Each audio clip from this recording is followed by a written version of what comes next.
6, 5, 4, 3, 2, 1. Metallica Radio Network. Metallica Radio Network is on the air. Welcome to the world premiere of Metallica's Death Magnetic.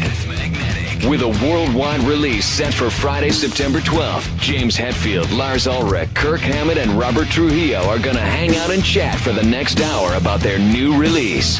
And now, coming to you live from Metallica HQ, here are your hosts, Dave Grohl and Taylor Hawkins. All right! Hey! Hello, everybody. Howdy. Hi. How are you? Ladies and gentlemen, my name's Dave. I'm Taylor. We're from a band called the Foo Fighters. You're probably wondering why we're here interviewing Metallica today. Why? I'll tell you, James. Because you've just made an amazing record that everyone's going to get to hear tonight. People are going to get to hear some songs off the new record. But let me just start by saying I've been a fan of your band for about 25 years now, I think, since 83, 84, around the Metal Massacre, Kill 'Em All era. Back then, I've been a hardcore, faithful fan for that long. Every time you make a record, I'm the first one to go get it, and I listen to it, and it reminds me why I keep coming back for the records. This album, you guys, this is your best album. I don't want to say it's your best album ever, but it's close. How do you feel? How do you feel?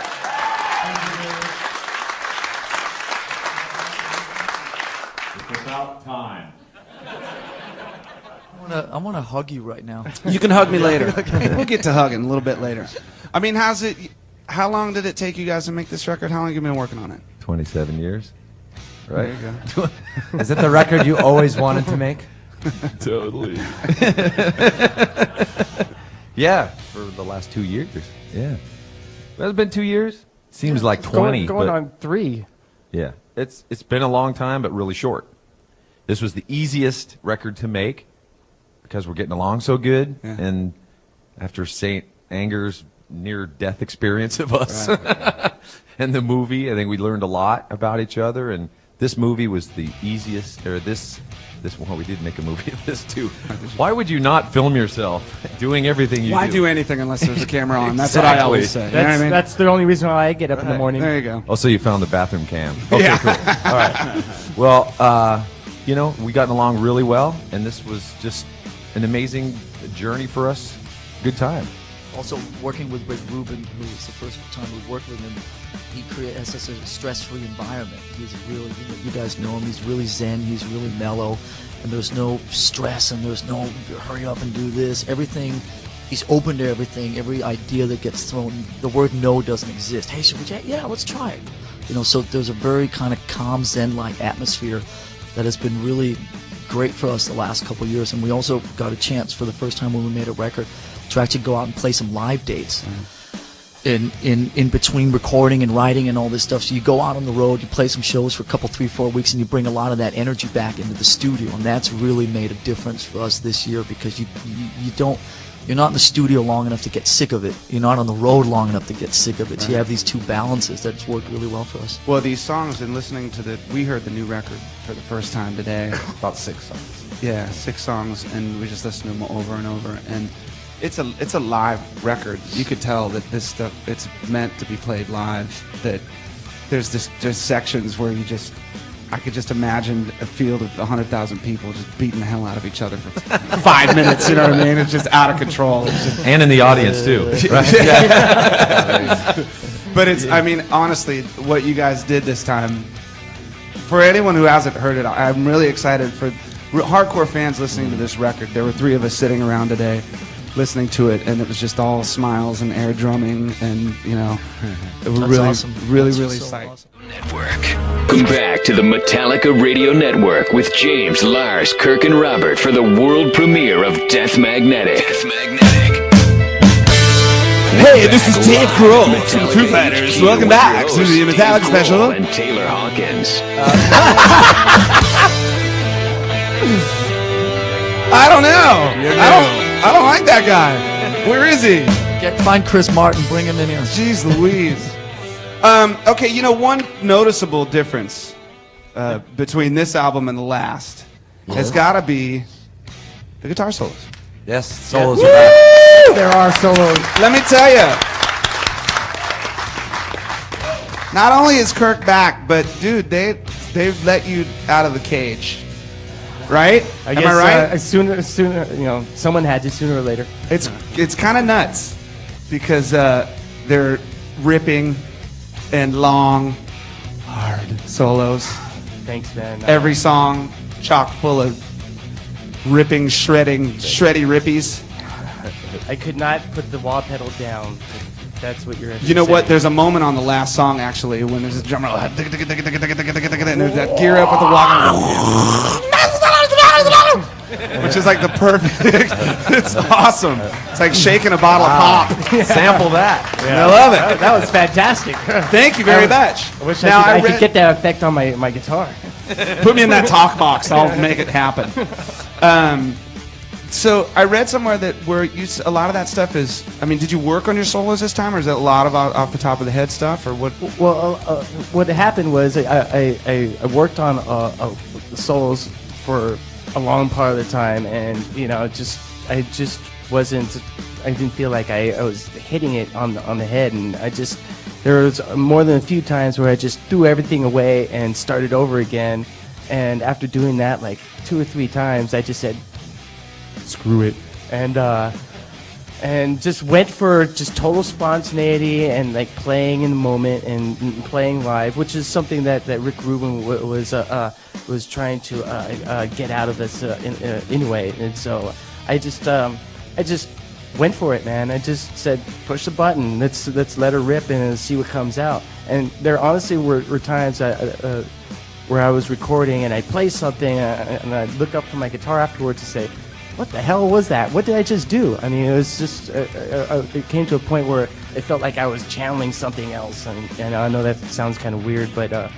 lot of the times I just went for total spontaneity and just like really just stuck my neck out there and just went for the throat. Well, I think it's one of the things that makes the album sound like a classic Metallica record, because you guys are specific ingredients, the things that each one of you do that nobody else does, and when you all do those things together, that's when it sounds like an amazingly classic Metallica song, which we're going to hear another one right now. Now this song It's my favorite.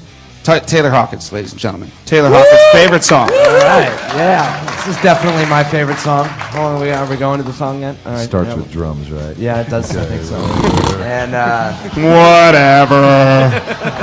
Boring. it's called My Apocalypse. It's the second song I heard. Is it the second song on the record or the last song on the record? Last song. Booyah! And this one is relentless and never stops. And I like the end. I don't know. All right, we're back with the Metallica guys. Yeah. Hello.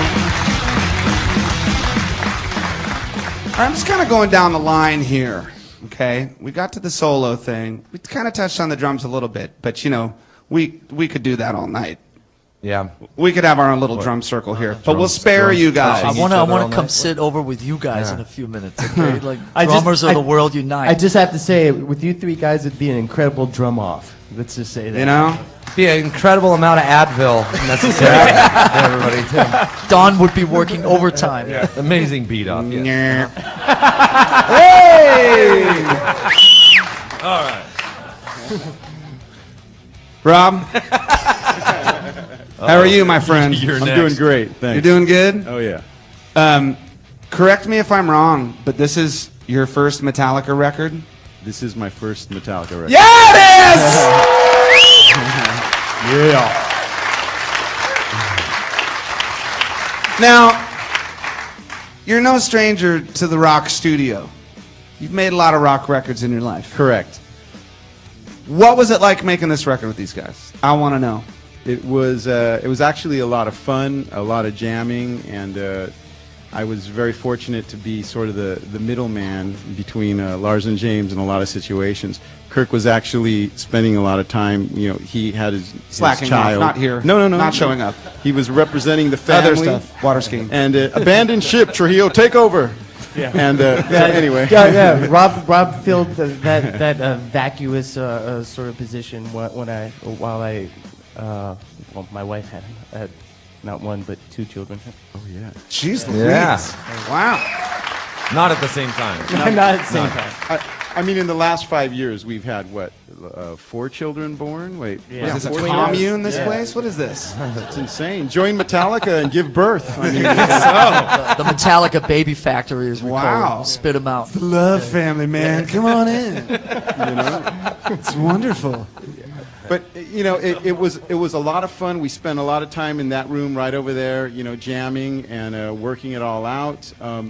I can say that, sitting between Lars and James in there arranging a hard rock metal song is like going to the best school of songwriting you can ever imagine. Well, I that's mean, like, that was the as question huge I had. fans, like, That was a question I had when I was listening to a lot of the new stuff was, how do you arrange that stuff? Because the arrangements are insane. But that was also one of the great things that, one of the great suggestions that Rick Rubin actually made was getting these guys to kind of reunite with some of that energy from the old days, from the old school, and that old school of arranging. And it was a lot of fun, and just to kind of mediate at times. And most of the times it was definitely, pleasant vibe, and we're having fun. And there are other times where Couple there's brawls. a couple brawls, a little bit of headbutting, figuring out the difficult technical stuff. But all in all, wonderful experience. And the scary thing is that I just think it's going to get better. It's awesome. Yeah.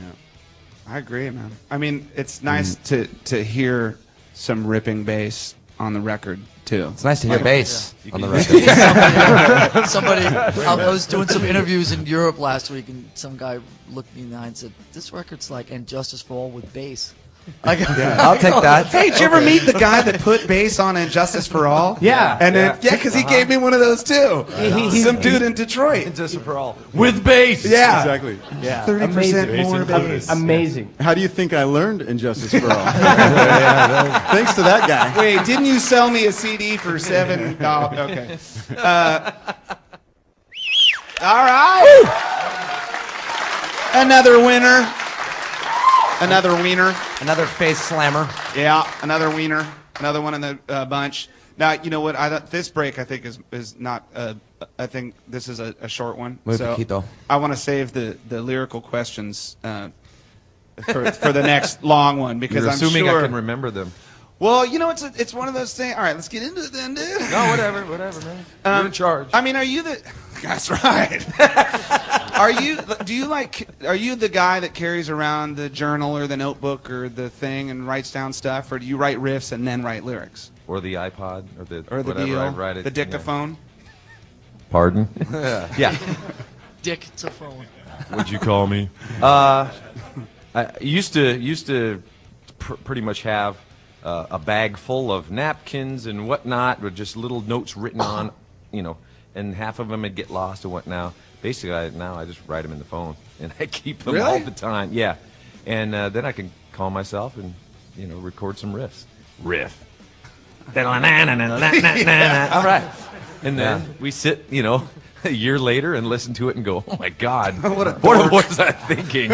And then something cool comes out of it, like the last song or whatever. But I'm not the guy who's writing poetry all the time or journaling. Or, God, I or would have something thought like that. of you as the poetry You just writer. seem like Yeah, that, right. dude. Very At the sensitive. coffee shop with your Power Mac. Yeah, my beret and Yeah. and my half calf. Your decaf. soy latte. Because I mean, it's one of those things where I know a lot has happened with you in the last 5, 6, 7 years, however long it's been. I mean, seeing that movie, we all saw the movie, and that's hardcore. Like that's a crazy thing. Oh, no. Yeah, we watched it. It sucked. No, but I mean to see someone go through like that whole process, all of you going through that process. That's kind of nuts, and then to have to carry that over again through another album cycle, and then, and then to go through a whole other record. I'm sure you have a lot of new stuff to There was a lot of fuel. figure out. Well, there was a lot of fuel for this record lyrically.